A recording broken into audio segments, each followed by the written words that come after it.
Hello and welcome to Flush Studio. My name's Karen Roberts. In a few weeks, I will be having a stall at the first North Wales Wool and Fibre Festival, and I thought it'd be very nice to make a cowl and eco-print it to wear at the event. As I'm planning on developing an online felting school, and I also want to grow this YouTube channel, I thought it would be a nice idea to share the journey of the making of the cowl.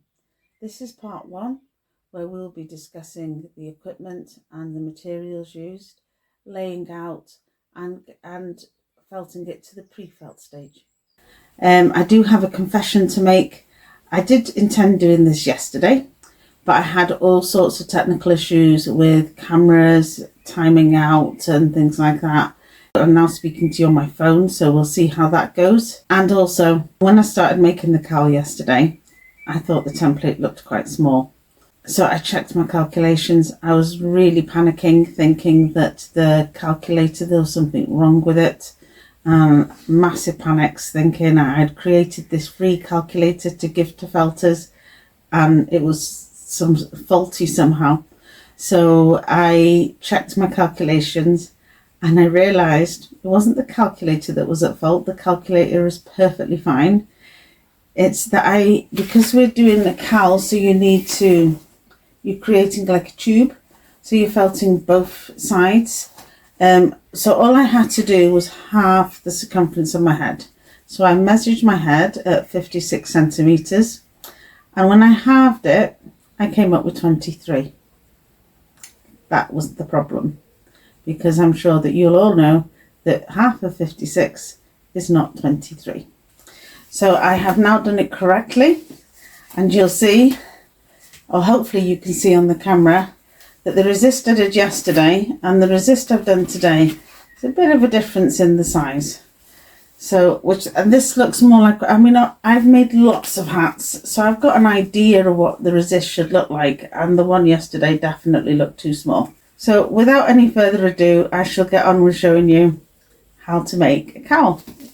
So, if you use my calculator, I will put the link in below. If you create a sample, that'll give you your shrinkage rate for the materials that you're using, if you're using different to mine. And if you measure the circumference of your head and halve it and put that figure in, then it'll tell you what size to do it. I'm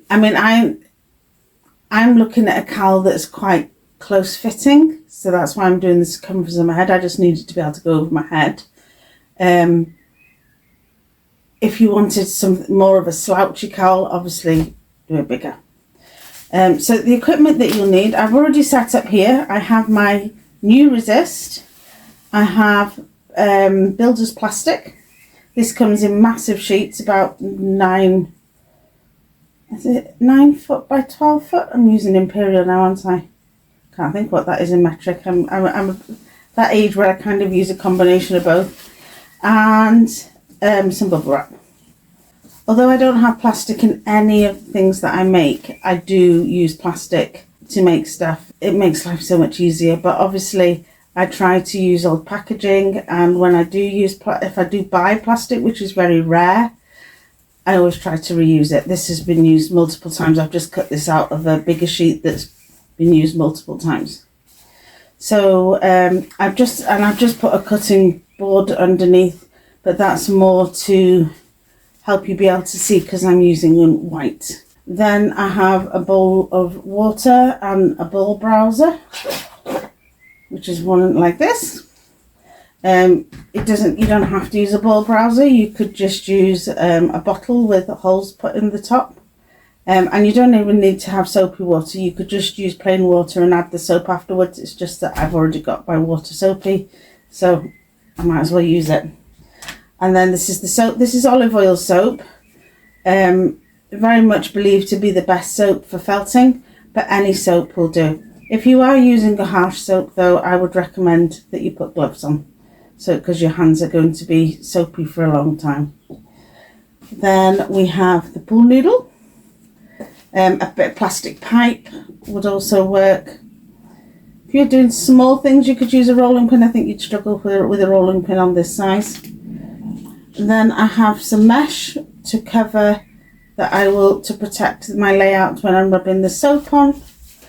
And then this is just like grippy mats. The grippy mat I didn't buy. It came when I bought a caravan once. It was on the shelving to stop the plates moving around when pulling the caravan. So that was a freebie and very, very helpful. You'll see. The materials that I'm using, let's reach across. I have some tencel, which creates a lovely shine. I will be eco-printing the cowl afterwards. So my thoughts are, if I use tencel for the shine and I use Tessa silk,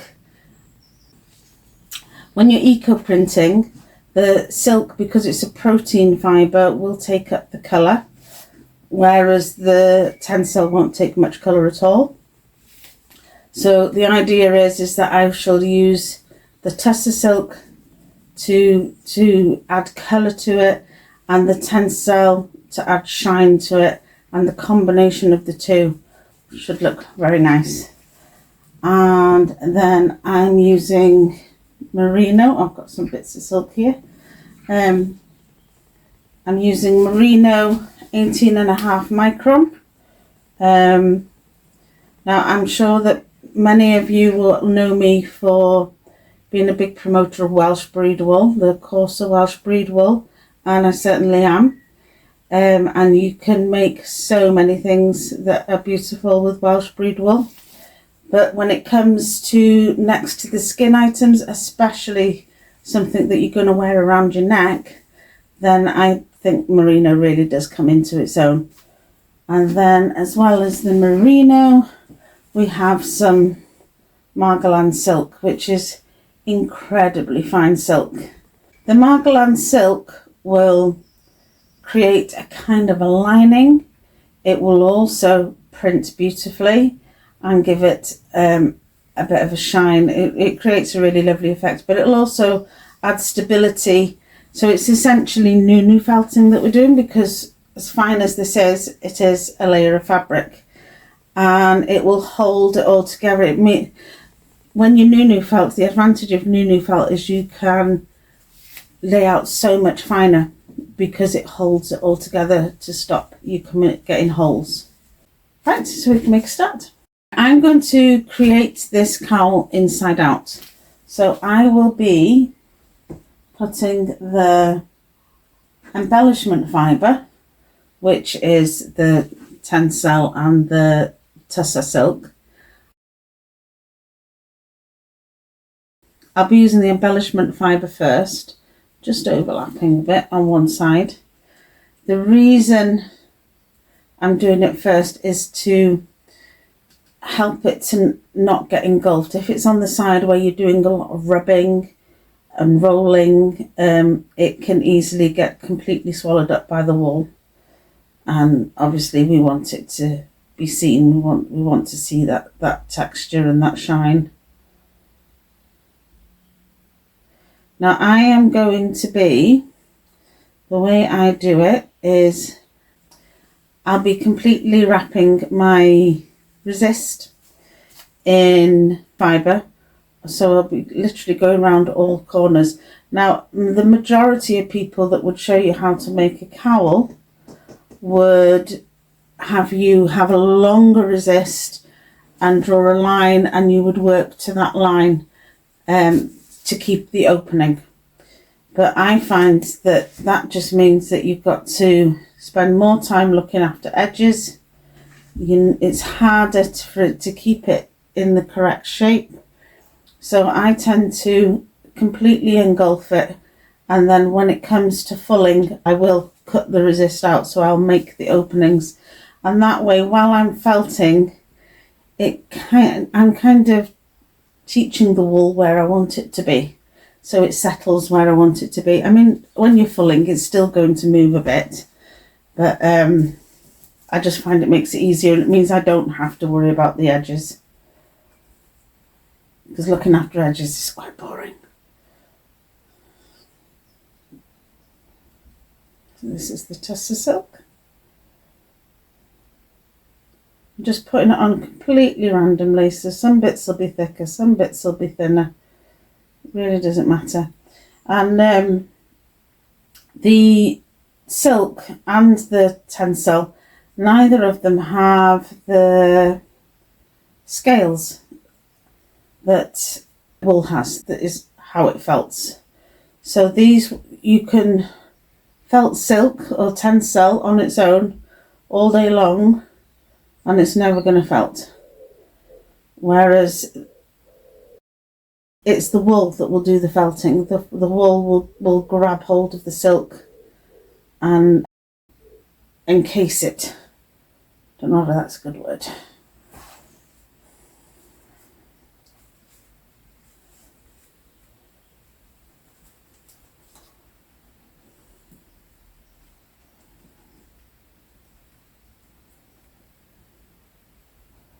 You can put as much as or as little as you like. You just got to remember that the wool's got to hold it. So if it's very, very thick, the wool might struggle to grab on.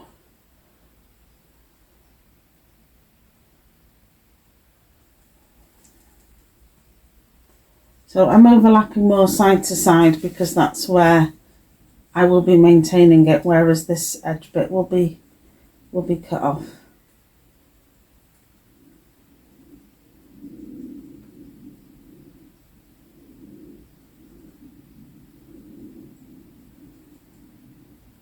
There we go. So that's the silk done. And then the merino, it's a really good idea to split it in half, and it just splits in half very easily. Some people even split it into quarters.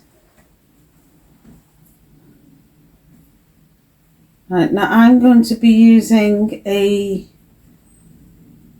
herringbone layout, which is kind of working diagonally and just using one layer. This again, it's the beauty of using the Margolan silk.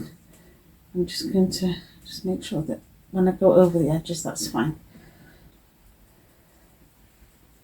So the herringbone layout is equivalent to the bias cut, and it helps it to drape and to be able to have stretch in all directions, making it more comfortable to wear. It's very often used in wearables. And it also means that you can get away with a single layer, assuming you're using some fabric, silk or similar. I wouldn't like to just do this layout, a single layer, and expect to felt it and it not come into holes if I didn't have any fabric. But then, of course, sometimes people want holes. There is such thing as cobweb felt, where it's perfect. It's absolutely intended to have holes. Now, as you can see, my layout is not as perfect as others, but as I'm sure you have noticed, I have a tremor, which is due to Parkinson's disease. And also with Parkinson's disease, it's not just the tremor, you also get rigidity and bradykinesia, which is slow movement. So I might speed this up for you a bit. So, but yeah, I know people obsess about the layouts and the layout being all important, but I haven't ever found it a barrier to felting. I mean, if you can lay out better, then that's fine, that's brilliant. But please don't let the inability to create as good a layout as you would like, don't let that become a barrier. I find I can make perfectly good felt. One thing that does problem is I tend to grip it too tight.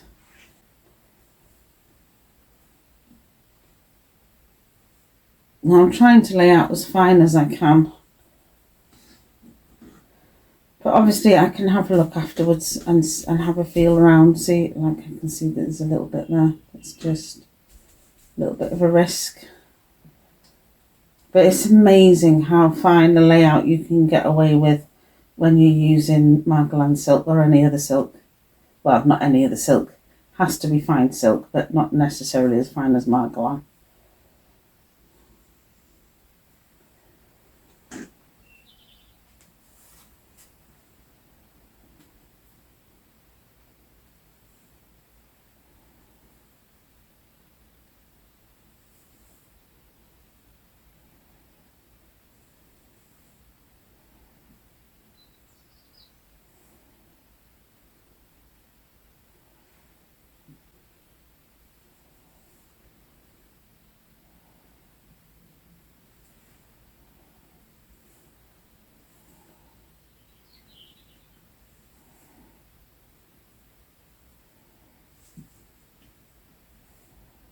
I'm getting a little bit too thick here.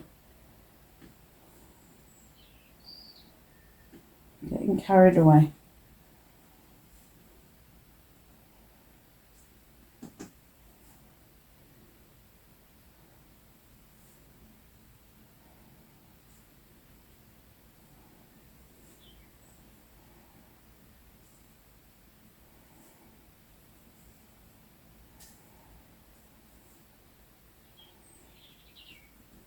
This layout is a lot finer than it looks when you see it all together. It really is very fine. But when you lay it out and it's got all the air inside it, it does look a lot thicker.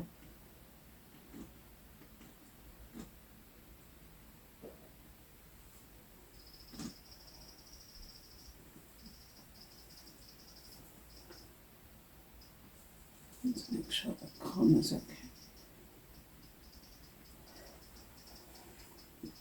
Right, I'll just put my hands, I can see there's a bit of silk showing there very clearly, so I'm assuming that just needs a little bit on top. Of course, you can probably see it much better from the top camera than I can. It's a shame you can't shout, you missed a bit.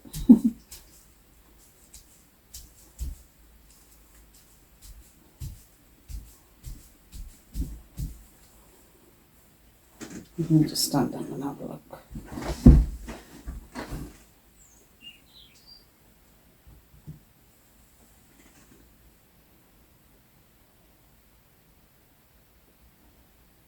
Right, I'm happy with that. No, I'm not. Just need another little bit, just a tiny little wisp there, I think.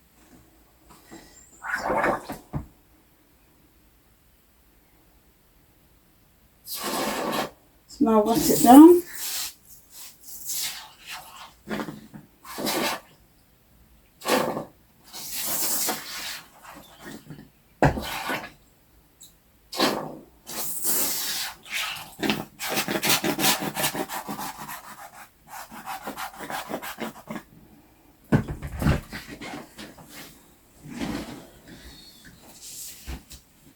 And then I'll use my net.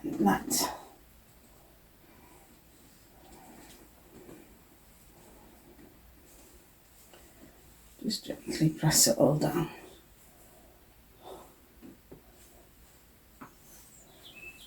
Now what we're working to do now is we want to get the air out and a small amount of water and the soap into the fibres and get those scales on the fibres to open up and help the wools slide over each other so that those scales can come into contact with each other.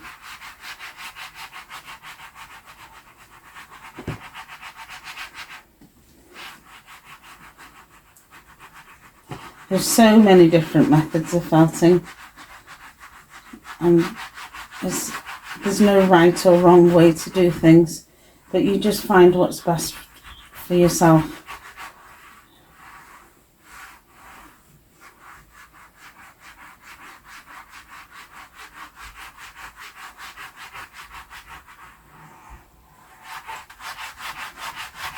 I could just do a little bit more water at that end.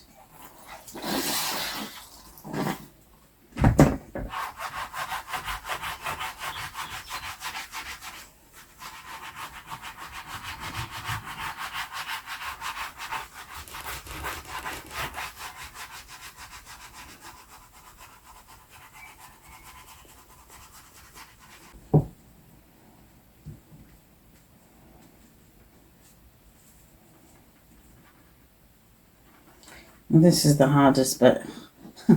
It's taking this off when you've got all bits of silks hanging over the sides that just want to grab hold.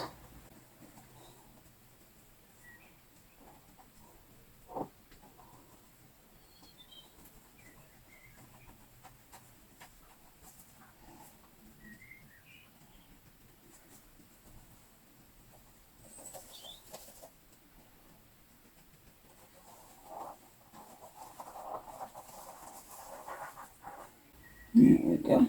Just put that out of the way for a second. Oh, I could have done with a bit more on there. I'll put some water on and I'll do it with the plastic.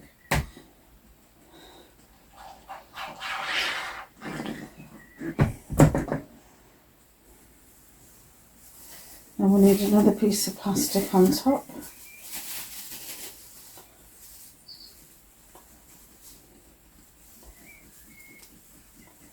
Plastic seems smaller for some reason.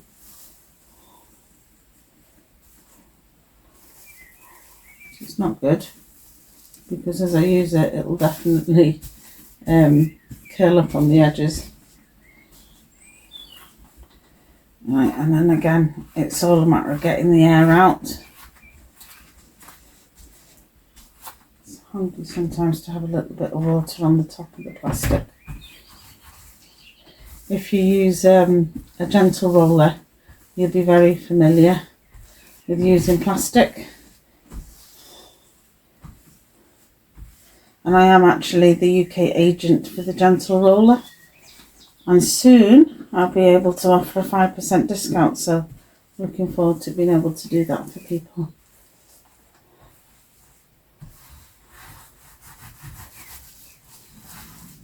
Yeah, so it's definitely worth subscribing to the channel and pressing the bell. I will create a video on the gentle roller when I get that 5% discount, so I can share that with as many people as possible.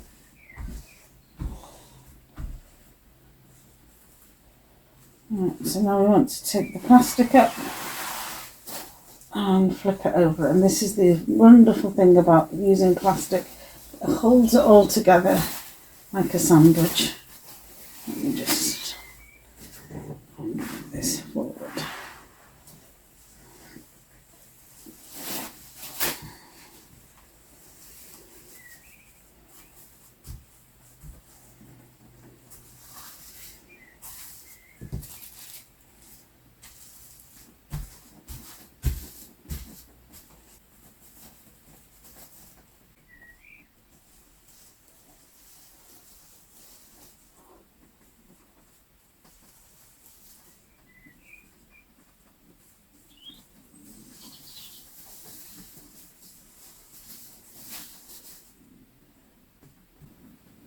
Right, now what I need to do is dry my hands. Once you've turned it over, leave the edges out, don't fold them in yet. You need to do the, you need to put your embellishment on first, because obviously there's wool on the other side of the embellishment.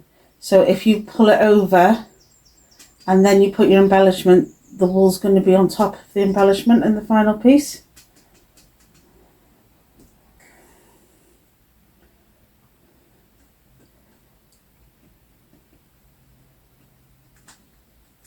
Because obviously this embellishment is going to be on the outside afterwards. Sorry, my leg's tremoring away. I'm hoping that the noise cancelling on the recording will help.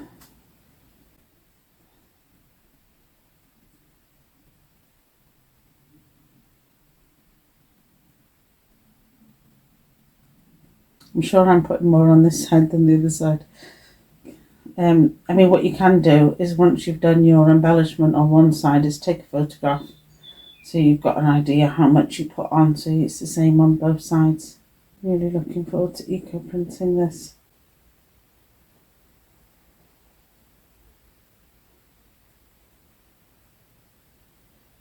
There we go, that'll do. And then the tencel.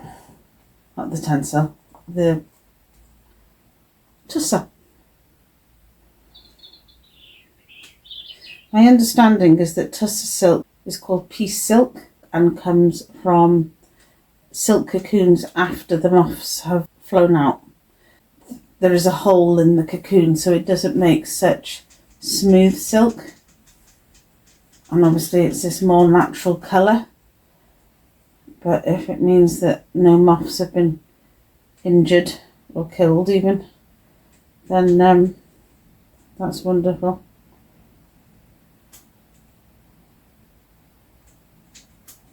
I've often fancied back getting some moths myself and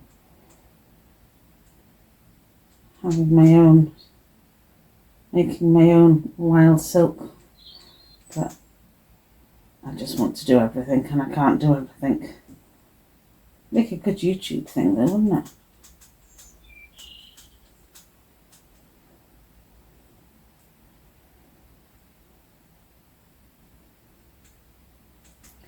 Maybe that's what I'll use to convince my husband. I don't think it'll work. Right, now the fact that my plastic was small on the other side is going to be a problem for me now. Maybe I'll just use the bubble wrap. Because now I do need to fold it over. Let's just pull that away from the sides.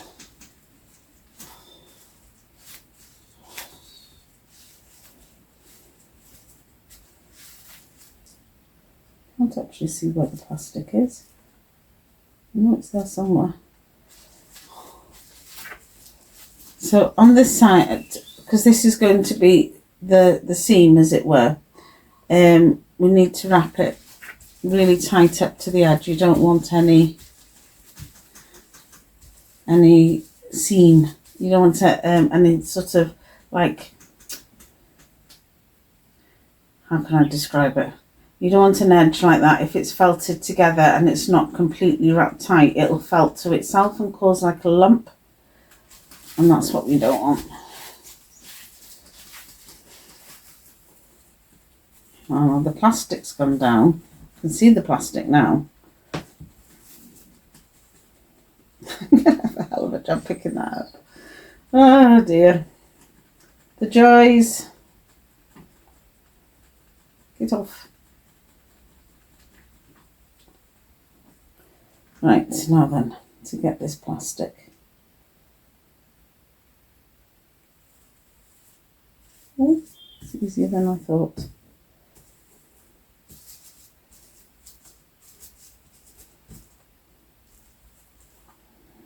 Right, I think I better do this edge next. Just going to trim on the edge there. There's just where the silk's overlapping, it's just a bit heavy on the silk. There we go.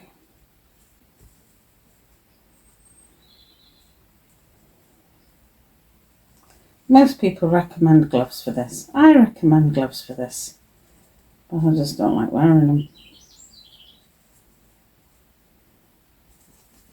I think the thing that I love so much about felting is how tactile it is. So if I can avoid wearing gloves, I will.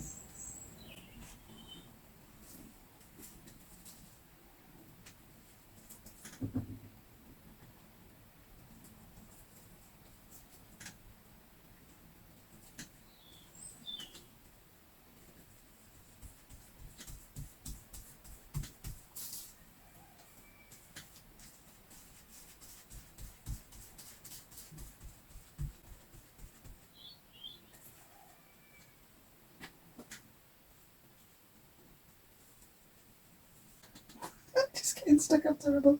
This is why I should wear gloves. I'm not to do something.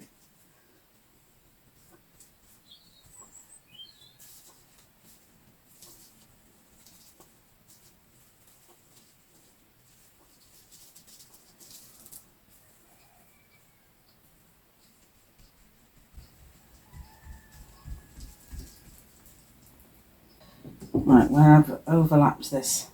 It's actually just a very fine layer of wool, but it's going to make it clumpy and make it hard to shrink on the corners, so I'm just taking it off.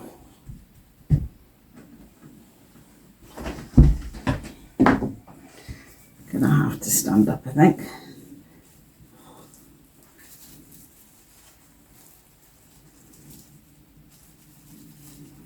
I know most people do actually do all their felting standing up, but there's absolutely no way I could stand up all that time. And as I said, you've just got to do things that work for yourself. And I do intend actually at some point, I mean this is only like my second in front of camera video, but definitely on my list of films I would like to make, one would definitely be discussing things that I do or use to make things easier. That hasn't worked. Right, I'm going to move this whole thing around so I'm not, because I can see that there's still stuck to the plastic.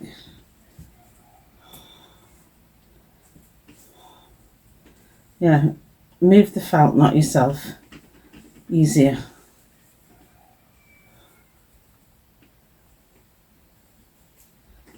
There, oh no, there's still another bit there.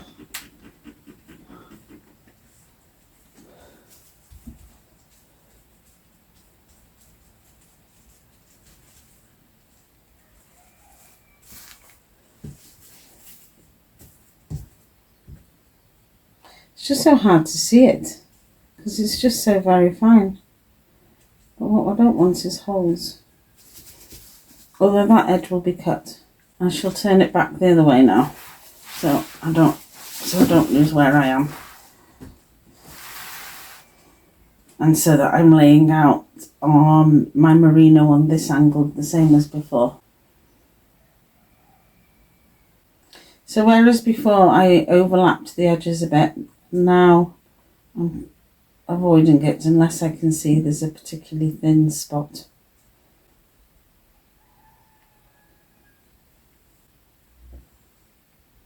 Another thing that people do is lay out on pieces of paper so they can do it on the knee. I know it's something that Lena Archibald does, and it's definitely something that I've seen other people do as well. And it's a good idea. It just, never actually done it.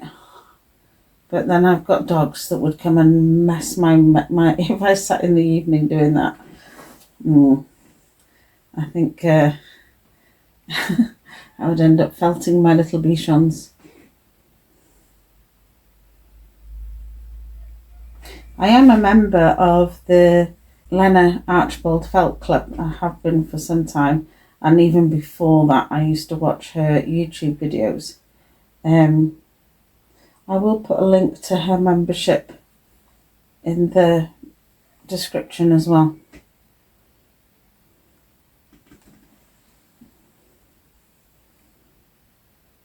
To be honest, I mean, there are beginners in it. There's people of all ability.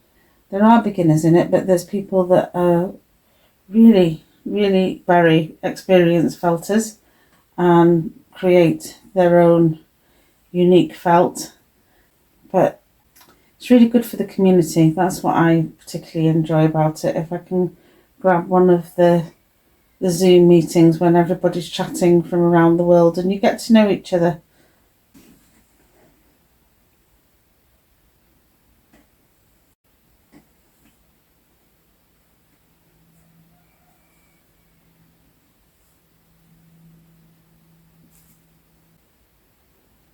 Probably gone a little bit over too overlapped on this side.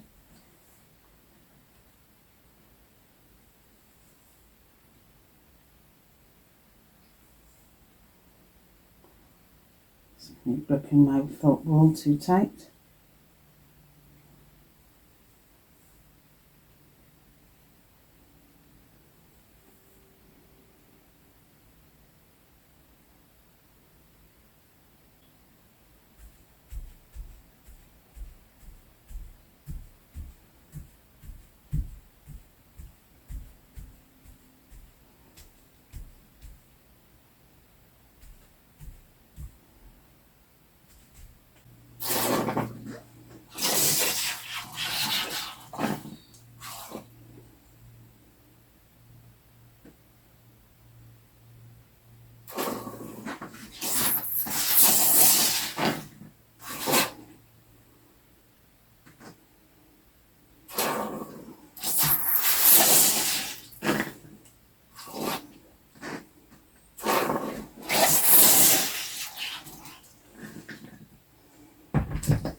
Right then, I think I'm going to flip it over and just tidy up those corners before I put the silk on.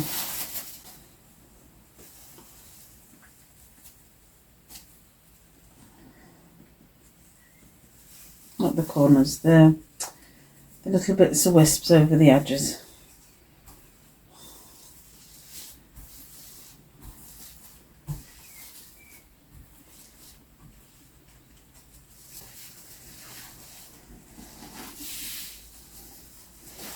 Brought the bubble wrap with me. Don't need that yet.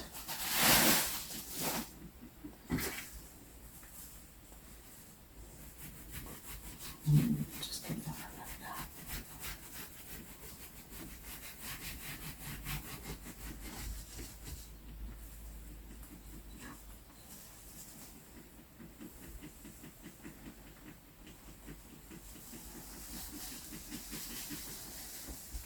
I'm going to try and stop that from creasing up because it's a bit small.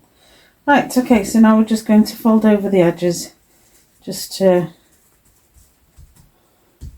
get those little loose fibres.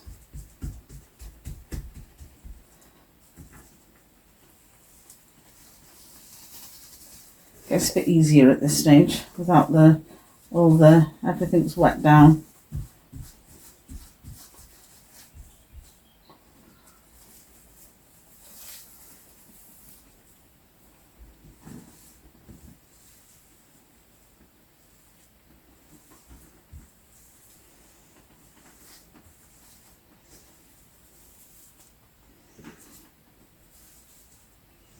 If there is anything that I'm not explaining very well, please do ask me in the comments. Well, any feedback in the comments would be good, as long as it's constructive.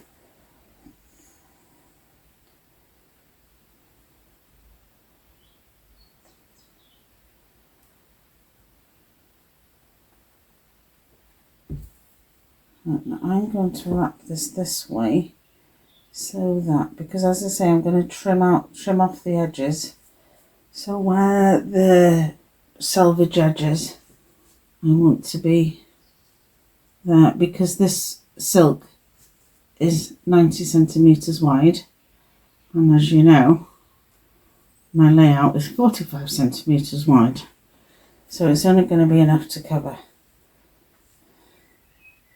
which is good because there won't be so much waste.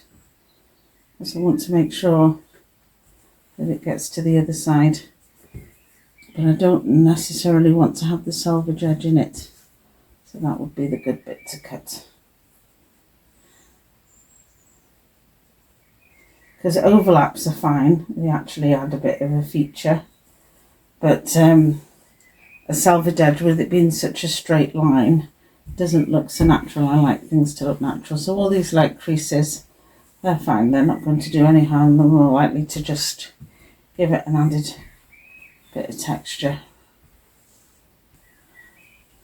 especially when we've got some colour onto it. I'm going to put the plastic back on best I can, just to help flip it over. Well, as you can see, I'm struggling with the size of it now. I just want to make sure when I flip it over that it's all held together. I mean, some people just flip it over without plastic, even at this stage. I'm not that brave.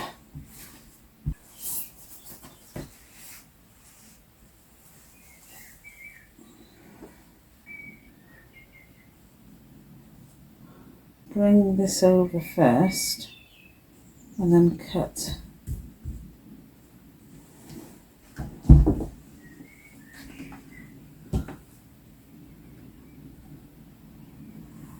I have to cut here. Not the plastic, it wants to be cut.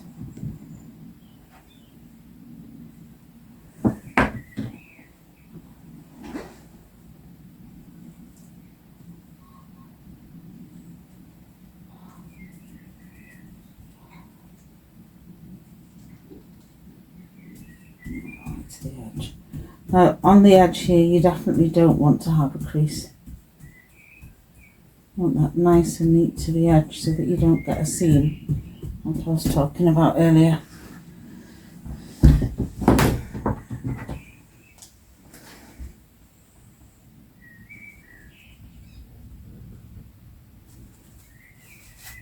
These scissors are an absolute godsend to me. They're made by Fiskars and they have like a spring in them, so they open I really struggle to open my hand, so it kind of gives me some assistance. So anybody with arthritis, and I find that there's an awful lot of felters that have arthritis. I think it's a lot to do with the fact it's a popular hobby for people that have retired, and obviously arthritis comes with age.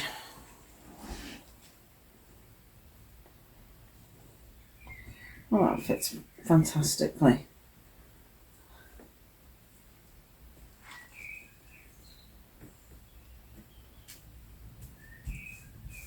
I'm not worried about overlap at the top because that's going to be trimmed off.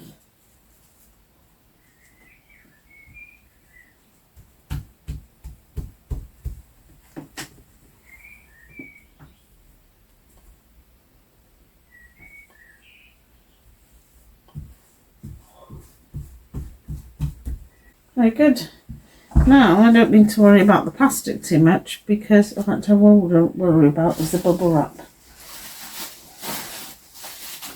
Might as well have that ready on the other side when I flip it over.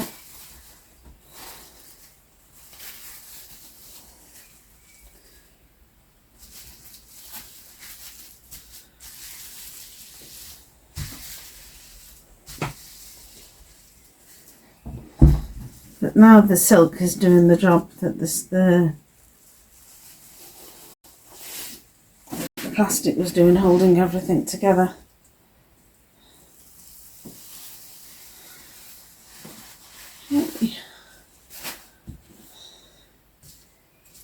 And then this other bit needs to come over.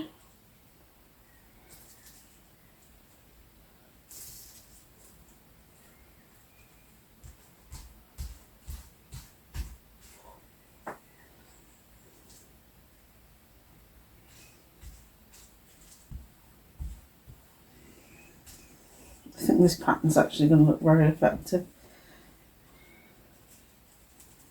So as I say, you want to make sure that there's no overlap on the actual edge. That needs to be tight to the resist so that you don't get a seam. But anywhere else where there's overlaps, it's fine. There we go. Right, I'm just going to give that another rub down and then we'll start rolling. That's where that little split is, so if I can avoid using that, that's better. Can't have too much soap at this stage. Now would be the time for the sander, if you have one. And I'm guessing that if you have one for felting, that you know how to use it. I will put a link for the sander in the description as well. I don't actually have any affiliates. I haven't got like Amazon affiliates. I do intend to get it because why not? But at the moment I haven't, but that doesn't stop me putting links in for you so you can find things easily.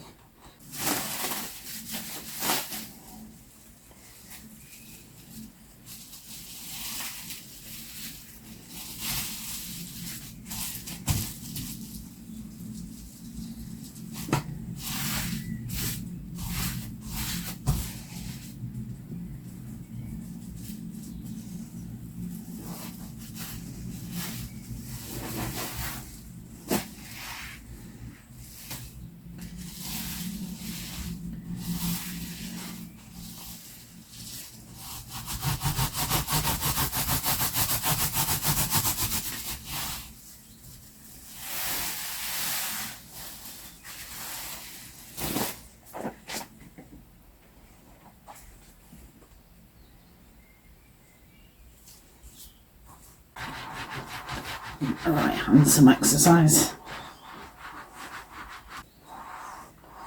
I do always think that felting is a really good exercise for if you have dexterity issues, but it only works if you remember to use your other hand, whereas I subconsciously just use my left all the time, and then that gives me shoulder pain, so really should use my right more.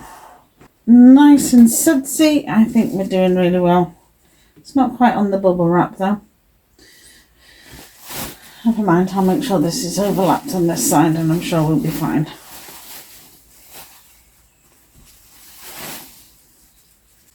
No, I shouldn't be late. I'm not going to be lazy. I'm going to turn it over. And then I can put the bubble wrap straight then. And that also shows you how you would do something if it's not on the bubble wrap if it's not on the bubble wrap correctly. Put the top layer on correctly, flip it over, and then you can move the other piece.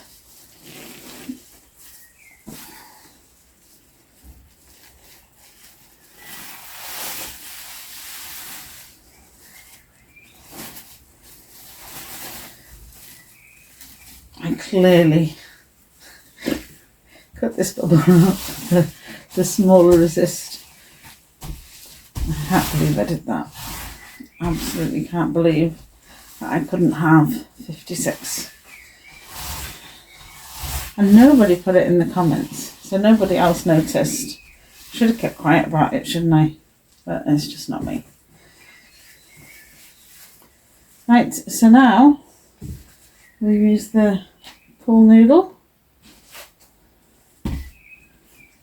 Move those scissors out the way, we don't want to punch a hole in anything.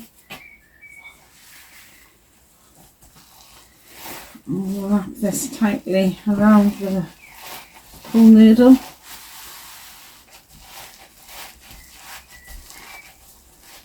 And this is where my grippy mat comes in, because I am sure if you've ever watched felters before, they tie the bundle up to keep it secure with elastic bands or pop socks or all sorts of various different things. But that means constantly tying up, untying, because you do need to unroll your felt, turn it round all the time. And that is not only challenging for me. I just think it's boring. I want to get on with felting. I don't want to be tying and untying stuff. But this grippy mat, it works so well. It just keeps it together. And when I'm rolling, obviously I'm rolling sitting down. So because of that, to do a full roll like that is not going to do my back any good.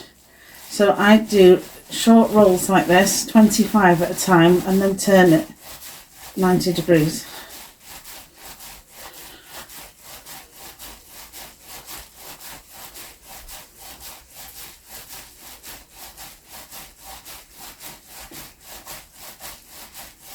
So I'll do about 25. If you keep count, you'll find out that I don't do very well with keeping count, but still.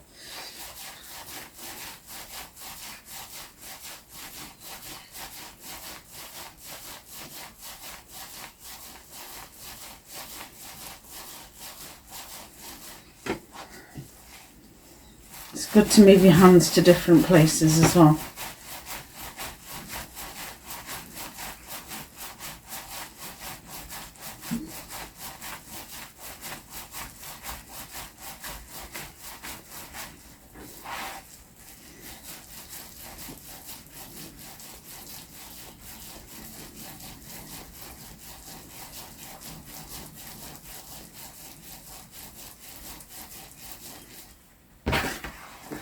Little tip, because you have to keep turning it 75, because you have to keep turning it 90 degrees and unrolling it and doing it the other way, so you don't forget which ends you've done. If you always unroll it from one direction to the other, like I always open it from left to right, then each time you'll automatically turn it 90 degrees in the same direction.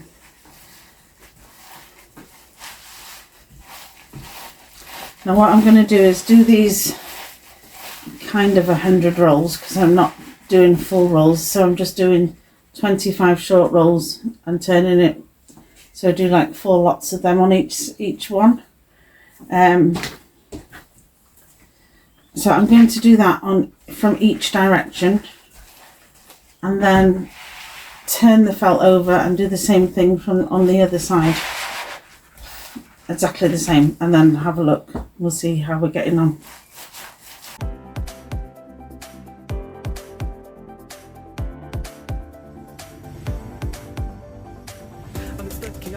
Like a hurricane, we remain steadfast, watching until the day is done.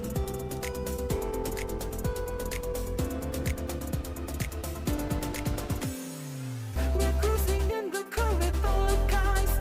We're rolling, rolling, rolling. We're cruising in the current of guys. We're rolling, rolling, rolling.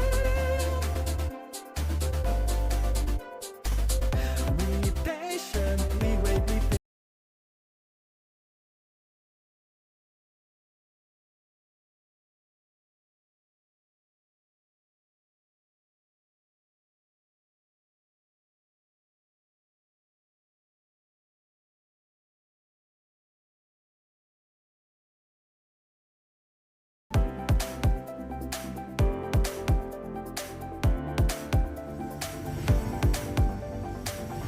Taking us up like a hurricane.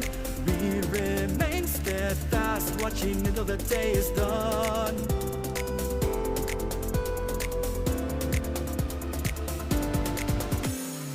We're cruising in the current of guys. We're rolling, rolling, rolling. We're cruising in the current of guys. We're rolling, rolling, rolling. We patiently wait.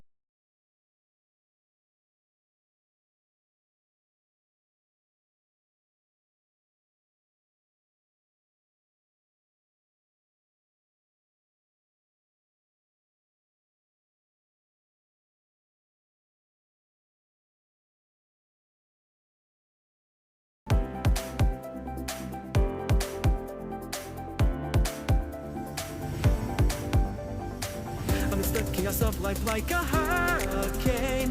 We remain steadfast, watching until the day is done.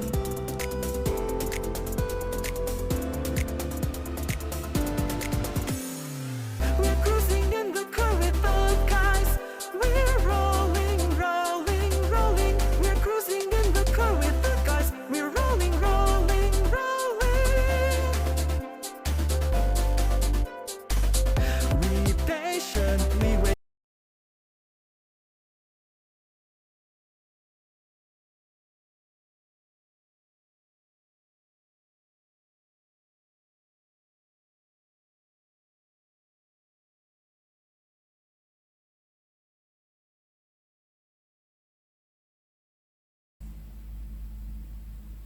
A little bit more movement than I would like. I mean, there's it's very difficult to do a pinch test when I've got a layer of silk on the top, because obviously I'm going to pick up the silk and I might roll it on itself for a bit.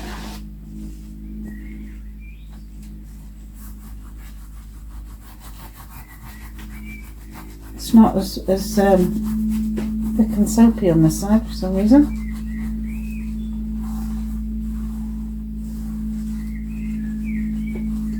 Right, what I'm going to do is roll it on itself a bit.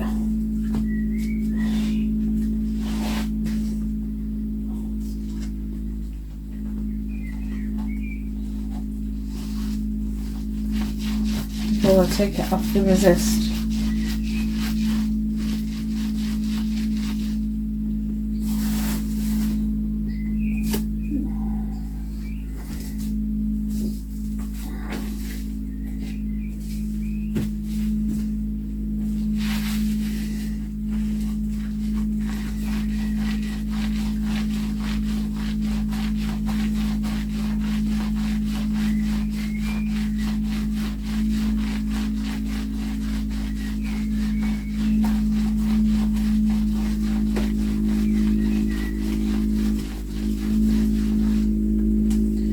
It's a fine line. You want it to be pulling a little bit on the resist so that you know that it's felting, it's coming together. But at the same time, the last thing you want is for it to pull too tight on the resist that it creates holes on the edges.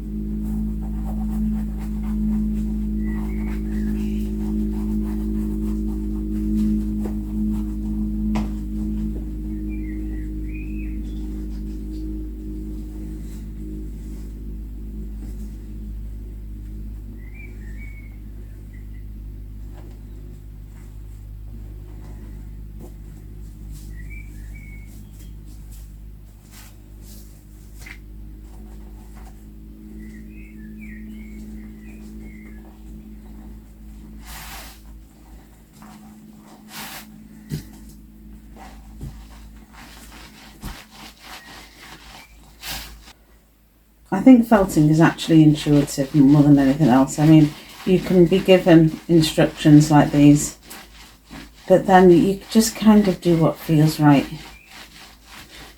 So initially you'll follow instructions to the T, but as time goes on, you'll just find your own ways of doing things and things that just feel comfortable and enjoyable, because that's what it's all about.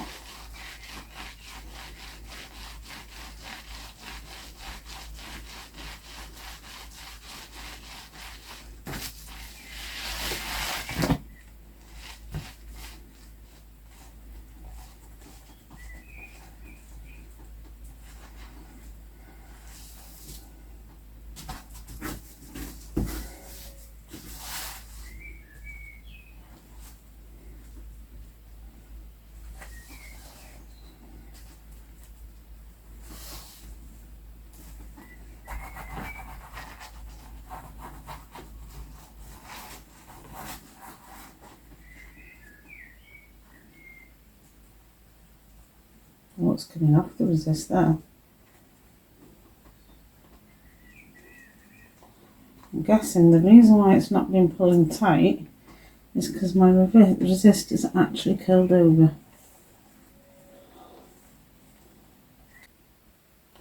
I can actually feel it's turned over in the corner there, and as I'm cutting this edge out, it's going to be a bit of a problem for me, isn't it? Okay, I'm going to cut it out. Thank you for joining me on the first part of this journey. Please do come back for part 2. If you have any feedback, please do put it in the comments. If you have any questions, put those in the comments. The chances are if you have a question, somebody else may have the same question. So it helps everybody and it helps me provide value. If you got value out of this video, please do like and subscribe and ring the bell so you'll be notified when the next video becomes available.